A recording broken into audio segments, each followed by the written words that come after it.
One of the truly great and inspiring teachers was a man by the name of William Lyons Phelps. He was a professor at Yale University for about, I'd guess 40 years. He was also a literary critic and the author of a great many fine things. He was loved by everyone who knew him, and he died in 1943 at the age of 78. I was poking around in my library looking for something worth sharing with you when I came across a little short thing that William Lyons Phelps had written called One Day at a Time. I think it's terrific, and it goes like this. We look backward too much, and we look forward too much. Thus we miss the passing moment. The fear of life is the favorite disease of the 20th century. Too many people are afraid of tomorrow. Their happiness is poisoned by a phantom. Many are afraid of old age, forgetting that even if they should lose their bodily vigor, weakness itself may minister to the development of the mind and spirit. In the words of the aged poet Waller, the soul's dark cottage, battered and decayed, let in new light through chinks that time has made. Stronger by weakness, wise men become, as they draw near to their eternal home. Let the scientists worry about our origin, he wrote. Let the prophets worry about our future, the decline of Western civilization and whatnot. Some people are alarmed because in 9,000 billion years the sun's fuel may give out. Instead of chagrin over our past and alarm over our future, suppose we consider our opportunity. Listen to Emerson. Write in on your heart that every day is the best day in the year. No man has earned anything rightly until he knows that every day is doomsday. Today is a king in disguise. Today always looks mean to the thoughtless in the face of a uniform experience that all good and great and happy actions are made up precisely of these blank todays. Let us not be deceived. Let us unmask the king as he passes. Well, I think Dr. Phelps, with an assist from Emerson, have well made a point worth making. If we could only get out of bed each morning realizing that today is a day not unlike those on which the greatest and most exciting events of history have taken place, that today represents another opportunity on the road to whatever greatness it is we seek, and that finally today will take its place as a single tile in the mosaic of our finished life, to either add to its beauty and harmony or detract from it, or lose itself in a dull gray background of an uninteresting, unchallenged, undedicated existence. I particularly liked Emerson's admonition to know that today could be the last, which makes it important, and that today is a king in disguise.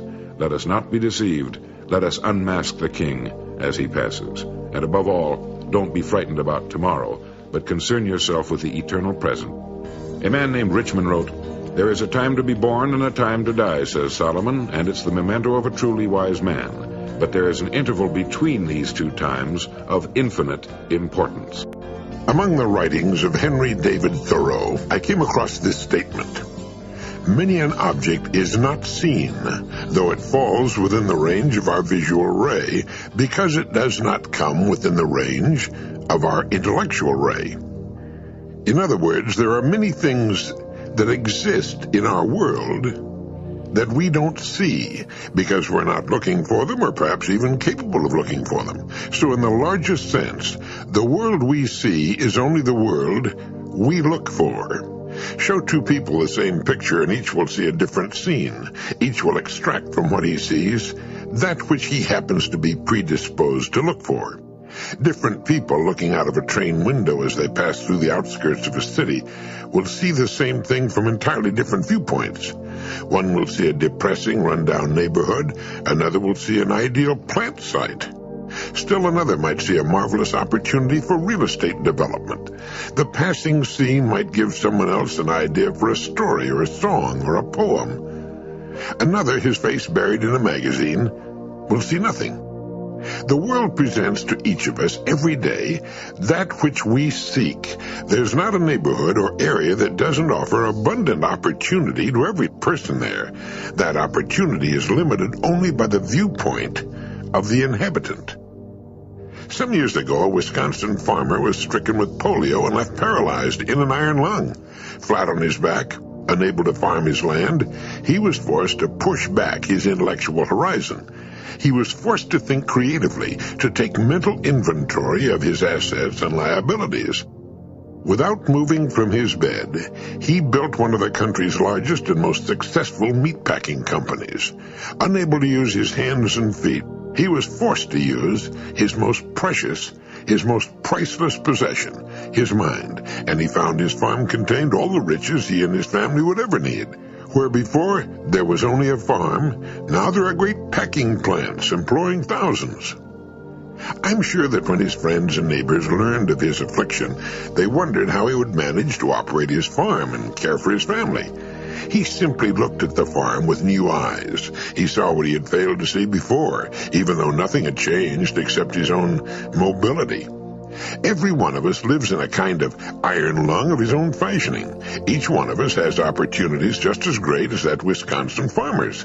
But few of us are forced to reach so far into the deep reservoirs of ability within us, and fewer still know the joy and excitement and never-ending interest that can be found in our daily lives when we learn to look at our world as Thoreau looked at his. Surrounded by miracles and limitless opportunity, some people manage to find only boredom and insecurity. As Thoreau said, we find only the world we look for. One time when I was in New York City, my plane was canceled because of mechanical difficulties. More than 100 of us, I suppose, were now left to scramble for another flight to our destinations on a busy, crowded afternoon. I went back to the counter, and a woman told me there was another flight in just an hour. "But won't that be filled?" I asked. "Well, maybe not," she said. I thought of all the people who had been canceled out on my flight, fighting for seats on the next one, which was already probably completely booked, and I toyed with the idea of staying overnight and making a new reservation for the following morning. "Why don't you try it?" she said. The thought of standing around the airport for another hour only to be turned away from a full flight was very unappealing. "Do you think there's any hope at all?" I asked. "Try it," she said. So I tried it, and I wound up with a window seat up front and was only an hour late arriving at my destination. If I hadn't tried it, I would have had to taxi all the way back into the city, register at a hotel, spend the night, and repeat the whole process the next day. I'd been saved all that by a woman who suggested that I try it, and I resolved to stop giving up so easily, to keep my expectations alive, to expect more. This is a small example, but we should never lose sight of the undeniable fact that there is a very thin line, if any at all, between what we expect from life and what we get. If we're not getting what we'd like, maybe it's because our expectations are too low. Maybe we're suffering from the poverty of expectation. Your life will come pretty close to matching your expectations. It can easily exceed them. Higher expectations keep us trying. They keep us pressing upon ourselves. They keep us from giving up. When I was a kid, I remember hearing the words, "If you don't expect much, you won't be disappointed when you don't get much." But that's just the problem. If you don't expect much, you're ruling out the chance of winning. The world is full of people who don't have much because they don't expect much. They're not trying for more, so how in the world are they going to get more? We should never be concerned about the opportunities we've missed in the past. There's no way on earth to make the most of every opportunity. It's almost never too late, and there will be just as many good opportunities in the future as there have been in the past. No one is without hope. Every person has expectations of some kind. But just as we tend to underestimate ourselves, we therefore expect too little. We have expectations, but are they high enough? As Goethe put it, in all things it is better to hope than to despair. It might be a good idea to take inventory of our expectations. Maybe we could use a new shipment. We become what we habitually think about. I read a comment in Forbes magazine by Henry George. He said the fundamental principle of human action is that men seek to gratify their desires with the least exertion. And there's the rub. That's the difference between what we say we want and what we're willing to settle for. It's like the high school kid who tells his counselor that he wants to be a physician and whose grades are C's and D's. Sure, he wants to be a doctor, but only if there isn't too much hard work involved. I've often thought that therein also lies the crux of the mid-career identity crisis so common among men. He wakes up one morning, usually a rainy Monday, looks at himself in the mirror before he's showered and shaved, and gets a world record sinking feeling. He's 40, and he suddenly realizes those insurance people know what they're talking about when they deal in mortality tables, and that there's one whopping disparity between what he's accomplished and what he used to think he'd accomplish. And often a very similar crisis happens to women. What happened, though, he wonders? Where did all those years go? And what's he been doing all that time? And more importantly, where's he going? What about all those young dreams? Voila! Identity crisis. He's not the person he intended to become. And what happened was that he was comfortable. He had a job he could handle with raises along the way, 3 square meals a day, a family, these are not in the order of their importance necessarily, a house, well, actually it was what the other guys were doing too, and then those young dreams had been a bit amorphous, a little fuzzy around the edges. The thing is that while he may not be the person he intended to become, he's the person he settled for. He really has what he wanted after all. I had a call the other day from an older woman I know, and she said, when I was a girl, I wanted more than anything to learn to play the piano, but my parents couldn't afford it. And there was a super private school I wanted to go to, but they couldn't afford that either. I asked her if she'd learned to play the piano later on after she left home. She said no. I reminded her that she could have learned to play every instrument in the Boston Symphony during the time she'd wasted since then. I told her that blaming her parents was the easy way out. People who love to play an instrument or seek a good education can do it one way or another, even if they have to teach themselves, as countless individuals have proved. So I won the argument and infuriated a nice woman. I had exploded a myth she'd been clinging to for 40 years, and I reminded her that there was still plenty of time. If you were given the opportunity to pass along to your kids one piece of advice, say you had only 30 seconds to say it, what would it be? I've always been interested in the advice parents pass along to their youngsters. In reading of an interview between Jeannie Sokol and Dr. Margaret Mead, which appeared in McCall's magazine some time back, the distinguished anthropologist and author, Dr. Mead recalled her grandmother as one of that rare breed of women who understood the nature of change and the need to be prepared for the unknown. And she said, "This generation must discover how to bring up children to live in this unknown world, how to bring them up without absolutes. My grandmother taught me," she said, "to nest in the gale," which is why I'm still around. The greatest gift we can give our children is to teach them to nest in the gale. I think it's particularly good advice for girls. Of course, this isn't something you just pass along as a bit of advice and then forget about it. It's something that has to be taught as a way of life, or as is any worthwhile philosophy. But it's a good one, isn't it? To nest in the gale, to be able in the whirlwinds of change and the tremendous upheavals that have rocked our world and will continue to rock it, to build for yourself and your family a calm, rock-solid place in the midst of it all.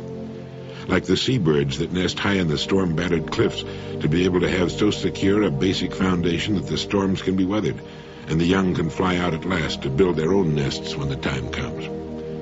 This means teaching the youngsters that the only thing we can count on absolutely is change, constant, never-ending change, and to understand that there is as much opportunity in change as there is danger, that courage and creativity can make a slave of change, and that change, however disruptive, holds the only hope for the future of mankind. If we're at last to conquer all disease, it must come through change. If we're to give every person on earth a decent, nutritious diet, it must come through change. If we're to have peace, if we're to tap at last the true potential of man to transcend himself, it will come through change. So change is not just inevitable, it's our only hope for the future. If young people look at change in this light, they will welcome it, knowing that they're going to have to take a few knocks along with the good. So as Dr. Margaret Mead says, maybe the greatest gift we can give our children is to teach them to nest in the gale, so that they'll be able to fly in good health and clear skies when the gale has passed, as pass it must. Peter Drucker, the well-known management consultant on the subject of getting into the right kind of work, has said, "People worry because they think a career decision is like marriage, to be broken only by failure or death. Well, this just isn't so. You have to accept your uncertainties as normal. Only musicians and mathematicians and a few early maturing people, the number is very small, know from adolescence onward what they want to do. But the rest of us have to find out." Well, that's good.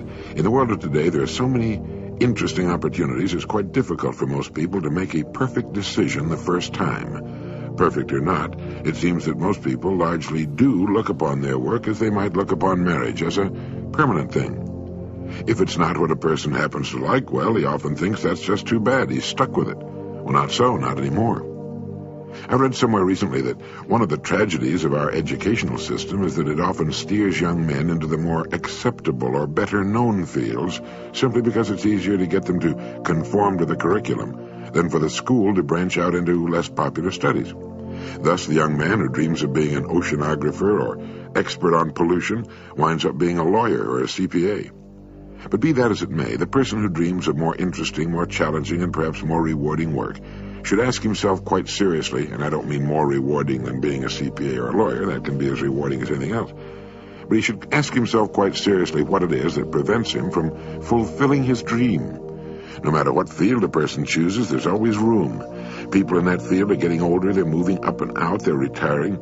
If a person can think of the field he would like very much to enter, chances are he can get into it if he's willing to make a few sacrifices. It might mean going back to school or starting all over at the bottom. But if he wants it enough, well, he can get into it. Remember, too, that it used to be that most people in most jobs were restricted to work in the country of their birth. Today, the whole world, or at least a big part of it, is available. Opportunities are literally everywhere. From A to Z, from aviation to zippers, there's a kind of work that can be congenial and interesting for just about anyone, if he'll go to the trouble of discovering what it is and then qualifying for it. As I may have mentioned 400 or 500 times before, the luckiest people on earth are those who enjoy and can find personal fulfillment and satisfaction in their work. As the man said, only musicians and mathematicians and a few early maturing people, the number is very small, know from adolescence onward what they want to do. The rest of us have to find out. An accomplished woman musician gave a great piano performance for a woman's club. Afterward, over coffee, an admirer from the audience gushed to the virtuoso, "I'd give anything to play as you do."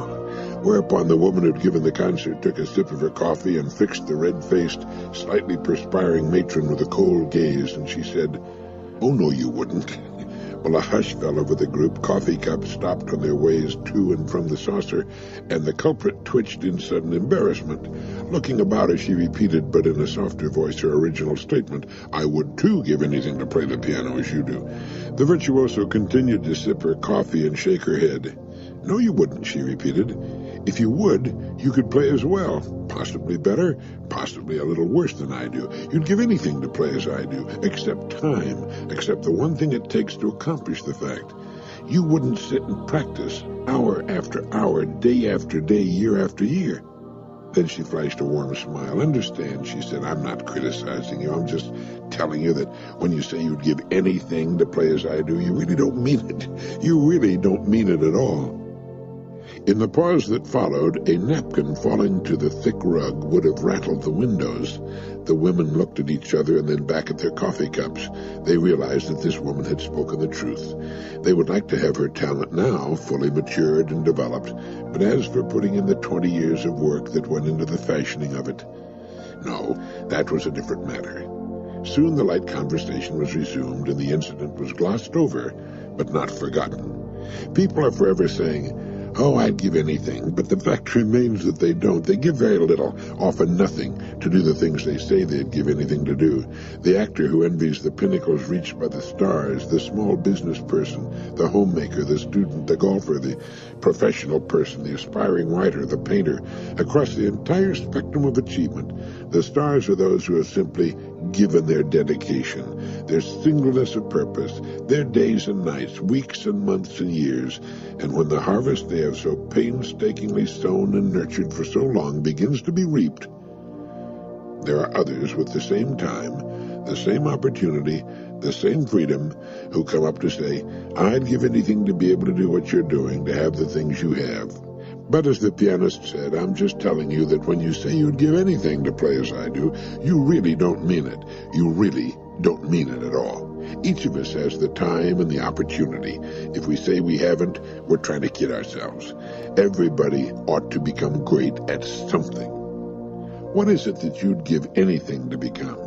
Well, then give it, and you'll become it. Sometimes it seems as though there are far too many spectators and not enough players. Maybe we're so busy watching the world and everyone else we forget we've got one of our own to win."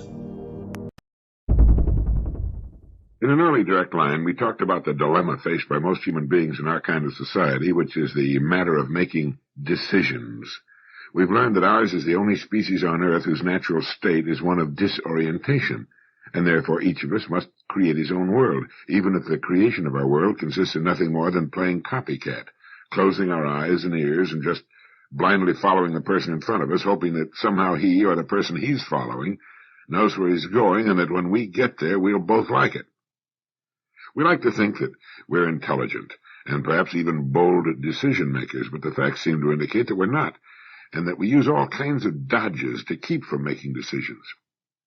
In reading a back issue of Psychology Today, April 1973, I learned of a book which I immediately ordered, written by Princeton philosopher Walter Kaufmann, entitled With Guilt and Justice, From Decidophobia to Autonomy. Now, in this book, with a long title, obviously the result of many years of thoughtful study and research and a lot of independent thinking, Kaufmann lists and explains 10 major cop-outs most of us use to keep from making decisions, and which makes us decidophobes. Decidophobia is simply the fear of making decisions. He lists as the most common form of this malady, which robs us of our freedom and opportunity, plain everyday drifting. We go through the motions day after day. We get up, get dressed, go to work, on the job and off. We simply let the tide take us as it has in the past. Kaufmann calls that Type A drifting. Type B drifting is a fooler. It's the kind of drifting people do who pretend they don't belong to Type A. He, the Type B drifter, tries to give the impression that he is in revolt against the so-called status quo that he sees about him on every side, and he drops out of life. He lives from moment to moment, day to day, letting chance decide the direction of his life. Now, this is simply another form of drifting, another cop-out, another way of avoiding the agony of making meaningful, faithful decisions. This type conforms as rigidly to his group of failures, in his dress or lack of it, his hair, his walk, his talk, his attitudes, as the Type A drifter conforms to his. The whole thing is a studied and thus tense acting job, all for the sake of avoiding decisions and taking charge of one's own life. He goes on to point out that religion has for centuries been mankind's number one strategy for avoiding decision. We don't even have to decide which of the many religions and sects to choose. Our parents usually make the choice for us, just as their parents made the choice for them. We are confirmed in that faith at an early age, long before we have anything even approaching the powers of intelligent choice, and we simply grow up in it. Now we have all the shall-nots and shalls we need, and every week we have an official of our faith to tell us what we should be doing and how we should be living our lives. Now, this is not always the case, of course. Many people have chosen their own religions for important reasons and have found meaning and satisfaction in doing so. But the great multitude simply moves up another notch on the generation bracket, just as it does with its political party and other prejudices. After religion comes the Type A and Type B drifters that I mentioned. Incidentally, it seems that in order to be a drifter, many people require a regular supply of alcohol, drugs, or tranquilizers to keep their minds below the threshold of the window through which they might get a clear view of themselves and their meaningless lives. Kaufmann refers to these people as being inauthentic. And it seems that when just plain drifting brings about a feeling of hopelessness, this type will join a movement of some kind. When a person lacks identity within himself, he will often strive to find it in an organization of some sort which will take over the decision-making role. But do as I've done. Order the book and read it. It'll give you a much clearer insight into your decisions of the past, and you'll recall that it's by examining our decisions that we can come to know ourselves. What we're seeking, as Professor Kaufmann of Princeton points out, is autonomy, authenticity as sovereign persons.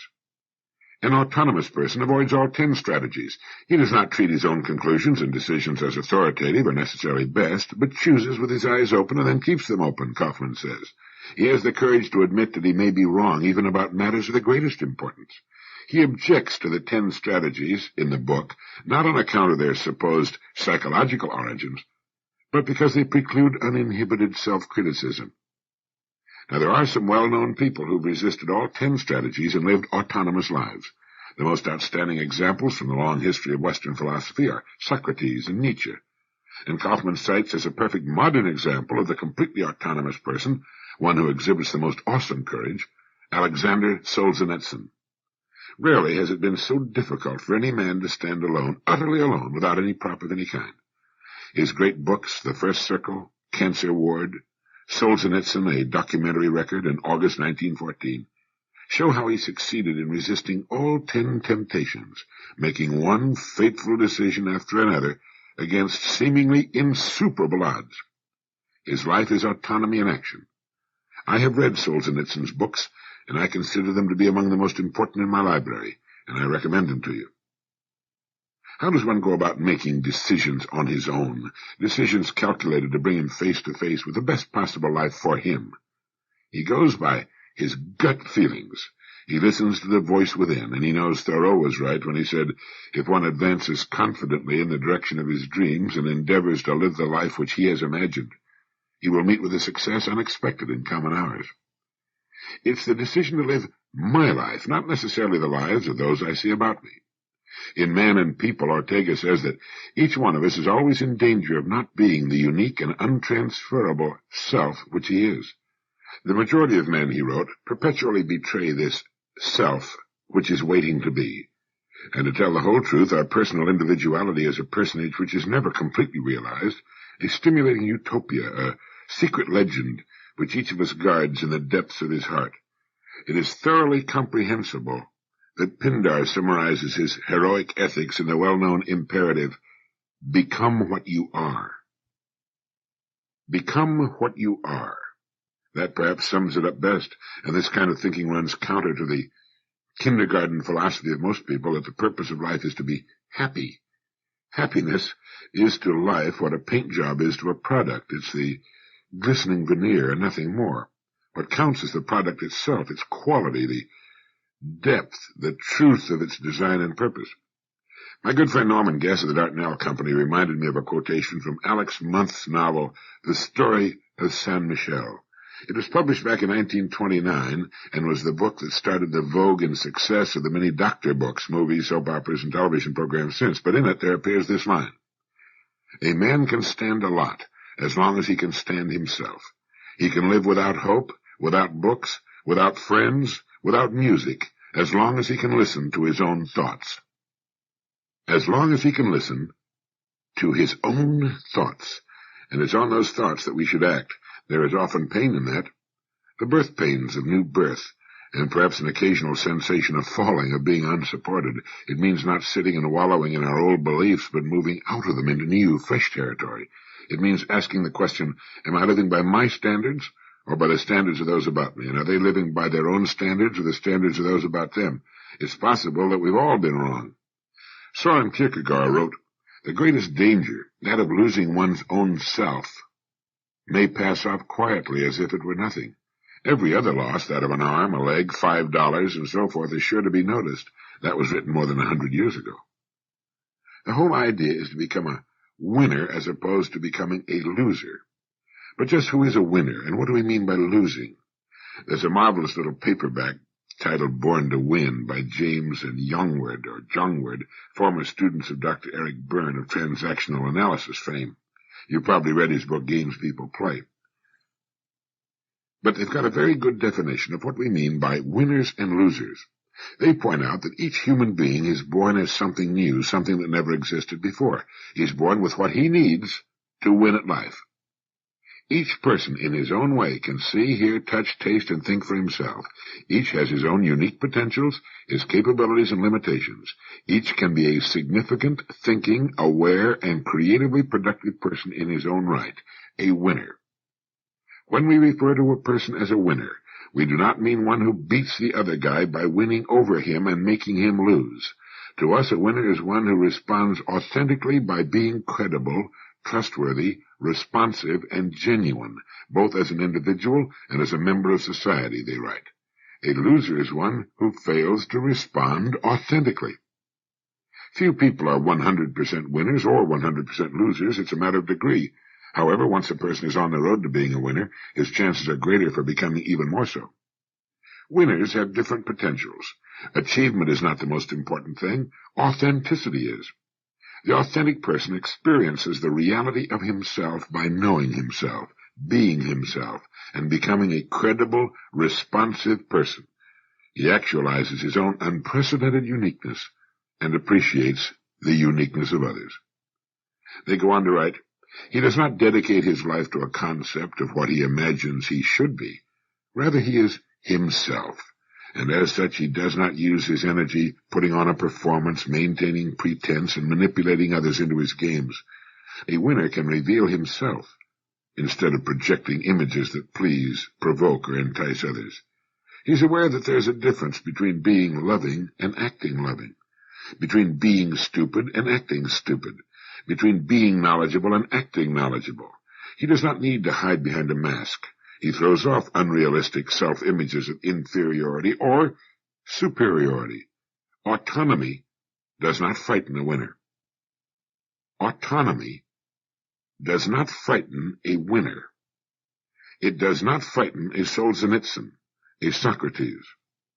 The ridiculous Watergate affair, which exposed to Americans and the world the venal inner workings of politics, would never have happened in the first place if a few insiders had had the guts to stand up and act like winners. In the book Born to Win, it's pointed out that everyone has moments of autonomy, if only fleeting. However, a winner is able to sustain his autonomy over ever-increasing periods of time. He may lose ground occasionally, he may even fail. Yet in spite of setbacks, a winner maintains a basic faith in himself. A winner is not afraid to do his own thinking and to use his own knowledge. He can separate facts from opinion and doesn't pretend to have all the answers. He listens to others, evaluates what they say, but comes to his own conclusions. And while he can admire and respect other people, he's not totally defined, demolished, bound, or awed by them. A winner does not play helpless, nor does he play the blaming game. Instead, he assumes responsibility for his own life. He does not give others a false authority over him. He's his own boss and knows it. A winner's timing is right. He responds appropriately to the situation. His response is appropriate when it is related to the message sent and preserves the significance, worth, well-being, and dignity of the people involved. He knows that for everything there is a season, and for every activity a time to be aggressive and a time to be passive, a time to be together and a time to be alone, a time to fight and a time to love, a time to work and a time to play, a time to cry and a time to laugh, a time to confront and a time to withdraw, a time to speak and a time to be silent, a time to hurry and a time to wait. In describing losers, James and John would write, although people are born to win, they're also born helpless and totally dependent on their environment. Winners successfully make the transition from total helplessness to independence, and then to interdependence. Losers do not. Somewhere along the line, they begin to avoid becoming self-responsible. Their winning or losing is influenced by what happens to them in childhood. A lack of response to dependency needs, poor nutrition, brutality, unhappy relationships, disease, continuing disappointment, inadequate physical care, and traumatic events are among the many experiences that contribute to making people losers. Such experiences interrupt, deter, or prevent the normal progress toward autonomy and self-actualization. To cope with negative experiences, a child learns to manipulate himself and others, and these manipulative techniques are hard to give up later in life and often become set patterns. A winner works to shed them. A loser hangs on to them. Some losers speak of themselves as successful but anxious, successful but trapped, or successful but unhappy. Others speak of themselves as totally beaten, without purpose, unable to move, half dead, or bored to death. A loser may not recognize that, for the most part, he's been building his own cage and digging his own grave, and is a bore to himself. A loser seldom lives in the present. He destroys the present by occupying his mind with past memories or future expectations. When the loser lives in the past, he dwells on the good old days or his past misfortunes. Nostalgically, he either clings to the way things used to be or bemoans his bad luck. He feels sorry for himself and shifts the responsibility for his unsatisfactory life onto others. Blaming others and excusing himself are often part of his games. A loser who lives in the past may lament, if only I'd married someone else, if only I had a different job, if only I'd finished school, if only I'd been handsome or beautiful, if only my spouse had stopped drinking, if only I'd been born rich, if only I'd had better parents. They go on to describe other characteristics of the loser, such as trying to live in the future or worrying about future catastrophes. It's a book worth getting and adding to your library. I think every member of your family will enjoy reading it. It helps determine whether we're among the winners or losers, and more importantly, what to do if we find ourselves in the wrong camp. The key word in our thinking and our conduct, in our goals and in our lives is authenticity. We need to become what we are.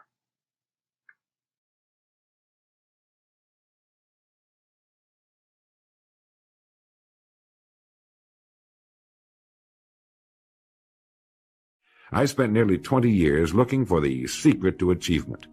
I didn't know it was older than the pyramids and had appeared in more than 50 million books. It started in 1933 during the last Depression for me. I was bothered by the difference that existed between what I had been told and what I could see around me. For example, I had been told that man was God's noblest creature and had dominion over all the earth and all its other creatures. I knew this was true, but in my neighborhood the creatures were eating better than we were, and I wanted to know why so many were poor when there was such abundance on the earth. They had no money, but there was still as much as there had been a few years before. Where it had gone? They had little education, yet education was on every side of them. They had very little food, yet it was raised in abundance. They lived in inadequate and ugly dwellings, yet there were good homes for sale. Well, it was apparent to me that these people didn't have the answer to the problem. They were good people, but they didn't have the answers. And you know what the answer was, the secret to achievement that I had devoted nearly 20 years to finding? Its pure simplicity had caused it to elude me, just as it manages to elude the majority of the people in any given age. I had been looking for something complicated, something only a mind prepared by years of study could grasp, and I found the answer so simple a child can understand it. In 6 words, we are what we think about. Our minds, our thinking, controls our destinies here on earth to a degree totally unsuspected by the great majority of people. When you think about it a moment, it becomes so obvious, so clear and simple. Well then, if we become what we think about, and if we can control our minds, we can pretty well tell our own future. And that's the point I want to make. That's what I meant when I said earlier that each one of us is the architect of the structure fashioned by our years. This means that if we're confused about what we wish to become or accomplish, our lives, our environment will mirror that confusion. It also means that if we know what it is we seek, that it must be accomplished. Barring an act of God or a catastrophe over which we have no control, we as individuals can call our own shots for the rest of our lives. We can know what it means to go through life from one success to another, to play life according to the rules and reap the rewards. We can know what it means to have peace of mind and live calm, cheerful, successful lives. You are at this moment the sum total of your thoughts to this point, for there is nothing else you can be. And 5 years from now, you can be and have anything you set your entire mind and heart upon. Glance around you. If you are in a furnished room, your eyes tell you that you are looking at a number of inanimate objects. Now, that's true so far as visual perception is concerned, but in reality, you are actually looking at thoughts or ideas which have come into materialization through the creative work of some human being. It was a thought first that created the furniture, fashioned the window glass, and gave form to the draperies and coverings. The automobile, the skyscraper, the great planes that sweep the stratosphere, the sewing machine, the tiny pen, 1,001 things, yes, millions of objects. Where did they come from originally? Only one source. From that strange force, thought. As we look further, we realize that these achievements, and in fact all our possessions, came as a result of creative thinking. Thought is the original source of all wealth, all success, all material gain, all great discoveries, inventions, and of all achievements. With that in mind, it becomes easy to understand that a man's thoughts make or break him, and Shakespeare's words become more intelligible. There is nothing either good or bad, but thinking makes it so. Many people feel that success comes with hard work. However, I would like to point out that hard work alone will not bring success. The world is filled with people who have worked hard but have little to show for it. Something more than hard work is necessary. It is creative thinking and firm belief in your ability to execute your ideas. The successful people in history have succeeded through their thinking. Their hands were merely helpers to their brains. It has been said that thought attracts that upon which it is directed. It was Job who said, "For the thing which I greatly feared is come upon me." Our fearful thoughts are just as creative or just as magnetic in attracting troubles to us as are the constructive and positive ones in attracting positive results. So no matter what the character of the thought, it does create after its kind. When this sinks into a man's consciousness, he gets some inkling of the awe-inspiring power which is his to use. Sigmund Freud, the famous Austrian psychoanalyst, brought the world's attention to the hypothesis that there was a powerful force within us, constantly at work molding our thoughts, feelings, and actions. Others have called this division of our mental existence the soul. Some call it the superego, the inner power, the superconsciousness, the unconscious, the subconscious, and various other names. It isn't an organ or so-called physical matter such as we know the brain to be. Nevertheless, it is there, and from the beginning of recorded time, man has known that it exists. The ancients often referred to it as the spirit. Paracelsus called it the will. Others have called it the mind. No matter what we call it, it is recognized as the essence of life, and the limits of its powers are unknown. It never sleeps. It comes to our support in times of great trouble. It warns us of impending danger. Often it aids us in what seems impossible. It guides us in many ways, and when properly employed, performs so-called miracles. I remember one time I was driving through eastern Arizona, and I saw one of those giant earth-moving machines roaring along the road at about 35 miles an hour with what looked like 30 tons of dirt in it. A tremendous, incredible machine. And there was a little man perched way up on top with the wheel in his hands guiding it. And as I drove along, I was struck by the similarity of that machine to the human mind. Just suppose you're sitting at the controls of such a vast source of energy. Are you going to sit back and fold your arms and let it run itself into a ditch? Or are you going to keep both hands firmly on the wheel and control and direct this power to a specific, worthwhile purpose? It's up to you. You're in the driver's seat.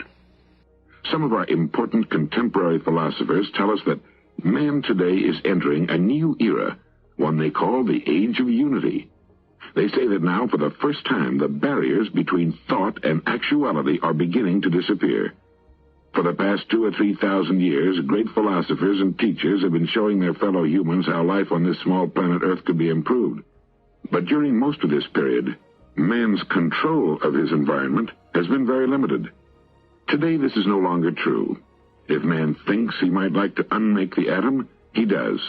If he thinks of living in the depths of the oceans, going to the moon, or voyaging in outer space, he does. The problem, then, is no longer what man can do. It becomes what man can think. Every thought seed sown or allowed to fall into the mind and to take root there produces its own, blossoming sooner or later into act, and bearing its own fruitage of opportunity and circumstance. Good thoughts bear good fruit. Bad thoughts, bad fruit. He will find that as he alters his thoughts towards situations and other people, situations and other people will alter toward him. The proof of this truth is in every person, and it therefore admits of easy investigation by systematic introspection and self-analysis. Let a man radically alter his thoughts, and he will be astonished at the rapid transformation it will effect in the material conditions of his life. Men imagine that thought can be kept secret, but it cannot. It rapidly crystallizes into habit, and habit solidifies into circumstance.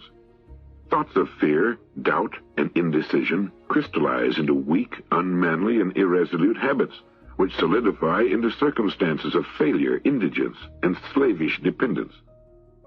Lazy, apathetic thoughts crystallize into habits of disorder, uncleanliness, and dishonesty, which solidify into circumstances of confusion, foulness, and beggary. Thoughts of courage, self-reliance, and decision crystallize into manly habits, which solidify into circumstances of strength and freedom. A particular train of thought persisted in, be it good or bad, cannot fail to produce its results on character and circumstances. A man cannot directly choose his circumstances, but he can choose his thoughts, and so indirectly, yet surely, shape his circumstances. Nature helps every man to the gratification of the thoughts which he most encourages, and opportunities are presented which will most speedily bring to the surface both the good and evil thoughts. Let a man choose his thoughts wisely, and all the world will soften toward him and be ready to help him. Let him put away bad thoughts, and lo, opportunities will spring up on every hand to aid his strong resolves. A man should conceive of a worthy purpose in his heart, and set out to accomplish it. He should make this purpose the centralizing point of his thoughts. It may take the form of a spiritual ideal, or it may be a worldly object, according to his nature at the time. But whichever it is, he should steadfastly focus his thoughts upon the object which he has set before him. He should make this purpose his supreme duty, and should devote himself to its attainment, not allowing his thoughts to wander away into vague and ephemeral fancies. This is the royal road to self-control and true concentration of thought.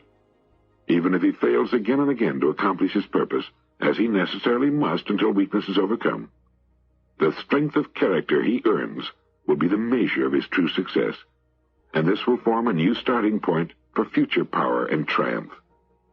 Those who are not prepared to conceive and dedicate themselves to a great purpose should fix their thoughts upon the faultless performance of their duty, no matter how insignificant their tasks may appear. Only in this way can the thoughts be gathered and focused, and resolution and energy be developed, which, being done, there is nothing that may not be accomplished. As the physically weak man can make himself strong by careful and patient exercise, so the man of weak thought can become strong by training himself in thinking. To put away aimlessness and weakness, and to begin to think with purpose, is to enter the ranks of those strong ones who only recognize failure as one of the pathways to attainment, who make all conditions serve them, and who think strongly, attempt fearlessly, and accomplish masterfully. Thought, allied fearlessly to purpose, becomes creative force. He who knows this is ready to become something higher and stronger than a mere bundle of wavering thoughts and fluctuating sensations. He who does this has become the conscious and intelligent wielder of his mental powers.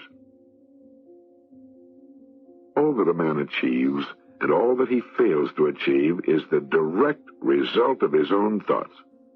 In a justly ordered universe where loss of equipoise means destruction, individual responsibility must be absolute. A man's weakness and strength, wisdom and folly, are his own, and not another man's. They are the product of himself, and not another, and they can only be altered by himself, never by another. His circumstances also are his own, and not another man's. His suffering and his happiness revolve from within. As he thinks, so is he. As he continues to think, so he remains. A man can only rise, conquer, and achieve by lifting up his thoughts. He can only remain weak and abject and miserable by refusing to lift up his thoughts. Before a man can achieve anything, even in worldly things, he must lift his thoughts above the animal level. He may not, in order to succeed, give up all animality and selfishness by any means, but a portion of it, at least, must be sacrificed. A man whose first thought is self-indulgence can neither think clearly nor plan methodically. He cannot find and develop his latent resources, and must fail in any undertaking. Not having commenced manfully to control his thoughts, he's not in a position to control affairs and to adopt serious responsibilities. He's not fit to act independently and stand alone. He's limited by the thoughts which he chooses. There can be no progress, no achievement, without sacrifice, and a man's worldly success will be in the measure that he sacrifices his confused animal thoughts and fixes his mind on the development of his plans and the strengthening of his resolution and self-reliance. And the higher he lifts his thoughts, the more manly and upright he becomes, the greater will be his success, the more blessed and enduring will be his achievements. He who cherishes a beautiful vision, a lofty ideal in his heart, will one day realize it. Columbus cherished a vision of another world, and he discovered it. Copernicus fostered the vision of a multiplicity of worlds in a wider universe, and he revealed it. Buddha beheld the vision of a spiritual world of stainless beauty and perfect peace, and he entered into it. Cherish your visions, cherish your ideals, dream lofty dreams, and as you dream, so shall you become. Your vision is the promise of what you shall one day be. The greatest achievement was at first and for a time a dream. Dreams are the seedlings of realities. Your circumstances may be uncongenial, but they shall not long remain so if you but perceive an ideal and strive to reach it.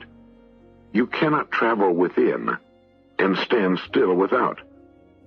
Here is a youth, hard-pressed by poverty and labor, confined long hours in an unhealthy workshop, unschooled and lacking all the arts. But he dreams of better things. He thinks of intelligence, of refinement, of grace and beauty. He conceives of, mentally builds up, an ideal life. The vision of a wider liberty and a larger scope takes possession of him. Unrest urges him to action, and he utilizes all his time and means, small though they are, to the development of his latent powers and resources. Very soon, so altered has his mind become that the workshop can no longer hold him. It has become so out of harmony with his mentality that it falls out of his life as a garment is cast aside, and with the growth of opportunities which fit the scope of his expanding ability, he passes out of it forever. Years later, we see this youth as a full-grown man. We find him a master of certain forces which he wields with worldwide influence and almost unequaled power. In his hands he holds the cords of gigantic responsibilities. He speaks, and lo, lives are changed. Men and women hang upon his words and remold their characters, and, sun-like, he becomes the fixed and luminous center around which innumerable destinies revolve. He has realized the vision of his youth. He has become one with his ideal. And you too will realize the vision, not the idle wish, of your heart, be it base or beautiful, or a mixture of both. For you will always gravitate toward that which you secretly most love. Into your hands will be placed the exact results of your own thoughts. You will receive that which you earn, no more, no less. Whatever your present environment may be, you will fall, remain, or rise with your thoughts, your vision, your ideal. You will become as small as your controlling desire, as great as your dominant aspiration. The thoughtless, the ignorant, seeing only the apparent effects of things and not the things themselves, talk of luck, of fortune, and chance. Seeing a man grow rich, they say, "How lucky he is." Observing another become intellectual, they exclaim, "How highly favored he is." And noting the character and wide influence of another, they remark, "How chance aids him at every turn." They do not see the trials and failures and struggles which these men have voluntarily encountered in order to gain their experience. They have no knowledge of the sacrifices they have made, of the undaunted efforts they have put forth, of the faith they have exercised, that they might overcome the apparently insurmountable and realize the vision of their heart. They do not know the darkness and the heartaches. They only see the light and joy and call it luck. They do not understand the process, but only perceive the result and call it chance. In all human affairs there are efforts and there are results, and the strength of the effort is the measure of the result. Chance is not. Material, intellectual, and spiritual possessions are the fruits of effort. They are thoughts completed, objects accomplished, visions realized. The vision that you glorify in your mind, the ideal that you enthrone in your heart, this you will build your life by. This you will become.